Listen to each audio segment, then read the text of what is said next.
Well, what a pleasure it is to welcome our guest today, up-and-coming act behemoth. Our next adventure sees her go to the mythical world of Middle-earth, starring alongside the likes of Mr. Brian Cox and Miranda Otto in the latest instalment of the Lord of the Rings franchise. Welcome, Gaia Wise. Hi, Gaia. Hello. What a pleasure to talk to you. Oh, I'm very excited. I feel like we've had a half an hour chit-chat in the last 3 minutes, and we just got so much discussed. First of all, you've just hit 25. I have. Many happy returns. Thank you very much. When was your birthday? My birthday was the day after the London premiere, so the 4th of December. It's funny, you're so caught up in this tour that your days are based on what part of the tour it was on. Well, also because we had the premiere and it was just such an amazing moment, and all my family was there, my father and my brother and all my girlfriends were there, and my boyfriend.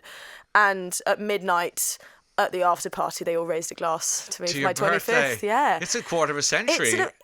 It's an incredible way to see my birthday in, you know. If you're going to do it. If you're going to do it, do it properly. How do you feel being 25? Do you feel old, or do you feel like on the cusp of everything? Do you feel young? I feel on the cusp of everything. Right. I think, you know, your frontal lobe finishes developing at 25, and so I hope that will be that will add something to me. Yeah, exactly. We're done now. Yeah. No. Any other lobe needing finishing exactly. Here? Yeah, I hope that will add something to my year. But no, I'm just excited to see what this year holds. Let's talk about the Lord of the Rings. First of all, we had a little chat a bit earlier on about Lord of the Rings and the Lord of the Rings fans. They'd be quite intense, I think, and they'd be watching this carefully because it's part of the Lord of the Rings universe, if you want to call it that. Now, tell me, why don't we talk about the film itself and your role, and then we'll talk about all the other stuff as well. So talk us through. It's called Lord of the Rings, The War of Rohirrim. Oh, Rohirrim, yes. Oh my God. Keep well going. Done. Thank you. So it's the sort of origins of the Shield Maidens. It's about Rohan. It's Helm Hammerhand, who we meet in the books, about his youngest child, Hera, who is this tearaway sort of adventurous princess.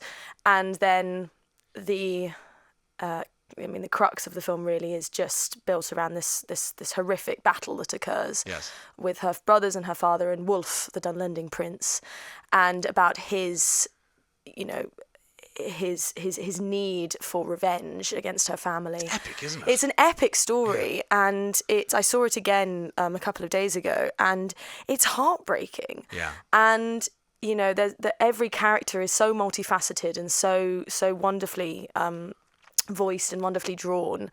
And Hera remains a very, you know, strong, true leader. And stays true to her morals and values. You love this character. I love her so much. I can sense it. I was reading about you. I mean, obviously we've never met before, but reading about you, I got the sense that this is your bag. Like she'd be your jam. Absolutely. She's a tomboy. I'm not saying you're a tomboy, but she's just somebody who wild, isn't going to take it sitting adventurous, down. free. She's not gonna take anything lightly. Yeah. So you saw that and said, the writing was incredible. I mean, Artie and Phoebe and Philippa Boyens, who produced and co-wrote this. Just created the most fantastic character, and she's got a beautiful arc. And I think what I love most about her is that she uses her vulnerability as a source of strength. Yes. And I think, you know, sometimes as women especially, we're told that vulnerability is a weakness, and she uses it to actually draw on her compassion. So I loved that, and I really, really hope that, you know, she adds something to the lore of Middle-earth, and also for young girls being able to watch this and actually see a sort of really kick-ass princess. But why not? Because Lord of the Rings tends to be a bit bearded. A bit blokey. Big feet, a lot of beards, kind of bit unhygienic. And it was time to kind of correct that a little bit, wasn't it? Well, I think it just adds to what people know and love already in the books. And I think it really, you know, you see the ancestry of Éowyn, Miranda Otto. You see the ancestry of the Shield Maidens within Rohan, and so I really just think that it adds to what people already know and love. And Gaia, tell me, where did you, when you were recording the voiceover, I always got the sense when I watch something like Shrek or something, I'm drawn to watching them do it, or a Family Guy, just to see it. But then sometimes I don't want to see it because it's so golden. So how was the process in terms of?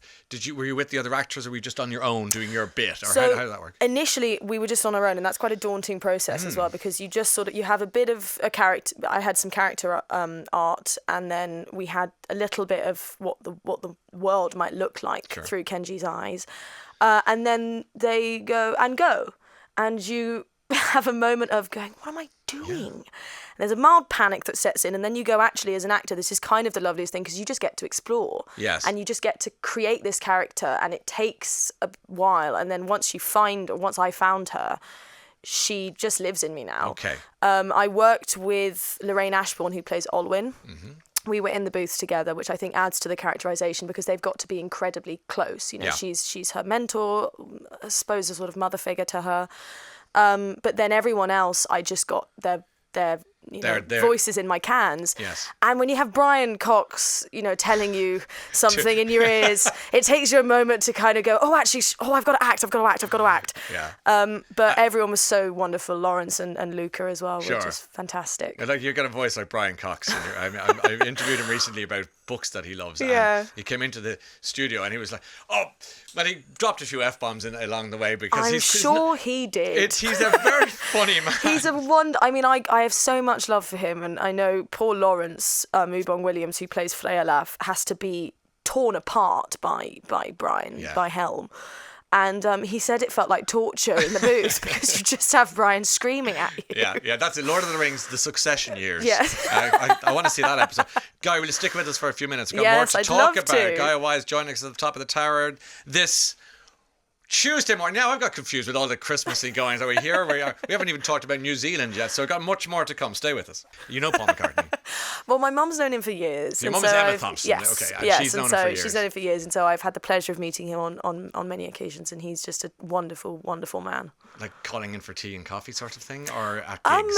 Sometimes at gigs. He's been known to come over, but I think I was quite a lot younger, and then he's a wonderful man. He supports all the charities that we support. So my mum and I my mum mainly works for a charity called the Helen Bamber Foundation, which works with victims of gross human cruelty and human trafficking, and he's a huge supporter of that. God, that must be a busy charity. You hear so much awfulness about that. Is. You are also very much an advocate for the ecology and the environment and everything like that. Your name, Gaia Wise. So your father is a producer. He's an actor. An actor, I should say. Greg Wise, am I saying right? Yes. And your name Gaia comes from what exactly? It's Mother Earth. It's Greek. Come on. So yes. It was written in the stars. It was written in the stars. I know. I think it was. I remember being on a Greenpeace boat, and one of the lads on the Greenpeace boat just turned to me and he went, "No pressure." I went, "Thank you very much." Good luck with that. Good luck with that. What's your name? Mother Earth. Ah, yeah, right, okay. I asked you about this tattoo, and you very kindly explained that you've a lovely quote. I mean, it looks like a great quote, but you told me what the quote is. Do you want to tell us a little bit about that? I love that. Yeah, so it's my grandmother wrote or used to sing to me a lullaby, and she wrote it in her handwriting, and I have it tattooed, and she has the stars to play with and the moon to run away with. And your granny is alive and well. She is 92. The time for wine is getting earlier and earlier. Yes, to the granny. 3 p.m. Normally when it starts. I walked in the other day and I said, "Would you like a cup of tea, Gran?" And she just went, "Wine, please." Yes, to the granny. I said, "Yep, perfect." What's your granny's name? Give her the respect. Fifi. Fifi. Phila Delore. She's a wonderful actress as well. Oh, okay, so, sorry, yes. of course. Yeah, what am I talking about? Phila Delore. Third generation over here. There it is. Like, talk about Mother Earth, Phila Delore, Emma Thompson, No Pressure. They're very, very supportive. No, and also you are obviously a talent in your own right, which is great. It must be so nice. You watching your Instagram, just to see, try and get a sense of you. And I was kind of interested because my own daughters did something that you just do with your mum, which is no real mention of mum or dad, I should say. Because when you're the daughter of somebody who's well known, as it would be the case in Ireland for me, but here for you and around the world, what's your policy on not featuring a photo of your mum? Because I've talked to my girls about this. I think it's just mild embarrassment on their part. It's not in any way mild embarrassment on my part. My mother and I are incredibly close. Yes. I think that, it's sort of a separation of church and state, I suppose is how I would like to call nicely it. It's, she's my mum first and she's an actress second, and she is incredibly supportive of me, and we went to see the film together a couple of days ago. Yes. And that was quite a big moment because I was able to show her my first big thing that I've ever done. And then this is me, and this is, what I can do in this industry. And so I think it's more just, she's my mum, and I want to keep her to myself as much as possible. I appreciate that. There's on woman over there, Absolutely. and then there's my mum at home. Yeah. And that makes perfect sense. Yeah, and my Instagram, it shows my life, but it's also in a professional capacity. You know, that's what I want to use it for. So you're going to be starring with your mum in a film very soon. You filmed it. Yes. It sounds horrific. The conditions of filming. You told me about it during the song, so why don't you share it with everybody? Oh yeah, so it's called The Fisherwoman, directed by the wonderful Irish Brian Kirk, who's a fantastic director. Yes. We filmed in Finland. It's myself, a wonderful Irish actor called Cohen Hosty Blaney, Laura Marsden, Judy Greer, Mark Menchaca. And it's a thriller set on a frozen lake in Minnesota. So we all had Minnesotan accents, but of course there was no snow in Minnesota because the world is on fire. So we had to film in Finland, just south of Lapland, and it was freezing but absolutely incredible. Wow. And many moments where I was stood on a frozen lake, going, "This is my job. This is the best job. This is amazing." Yes, as we're all freezing to death. Yeah. But no, it was incredible, and that hopefully comes out at the end of the year. As you've just turned 25, I know because my daughter's the same, and she had a friend come back from Australia, and she said, we just picked up from where we left off. And I said, that's because in life we have friends who are commas and not full stops, and we just go, where were we? And that the other tattoo in your inside wrist is your friend who's your comma. Yes. So do you want to tell us about that? It's really sweet. She's a comma. She's incredible. She's an actress as well, but she's also a novelist called Ava Bellows, and she lives in Los Angeles, and I've known her since I was a tiny wee baby. Yes. And she's one of those people we called each other's, we try and call each other a lot, but if the life doesn't allow it, we just there's never a moment of why haven't you called me? It's this has happened, what's been going on? Yes. And it just continues, and she'll come and stay with me, and I'll go and stay with her. And she's just a really wonderful sort of bosom companion. And does the tattoo match when you meet? I mean, the tattoo matches. So I have it I have it one way, and she has it the other way upside down. So it matches. Yeah, a little piece of her with me all the time. It's a sweet thing to do, and it's so important, especially as your star ascends, to keep those people, absolutely, as you well know, really, really close. Gaia, it's been a real pleasure to meet you, and thanks for being with us today. Thank you so much. The film for people to go and visit and watch is called The Lord of the Rings: The War of The Rohirrim. Rohirrim. Okay, I was saying earlier on, it's not a holiday place in Wales for the summer. It's actually a very different place where a lot of stuff happens, and Gaia is right in the centre of the action. Listen, happy Christmas to you and your family. Happy Christmas. Especially to Fifi. Fifi. She'll be on it probably in the next 20 minutes. Stand by, Fifi. It's nearly Fifi o'clock. Okay.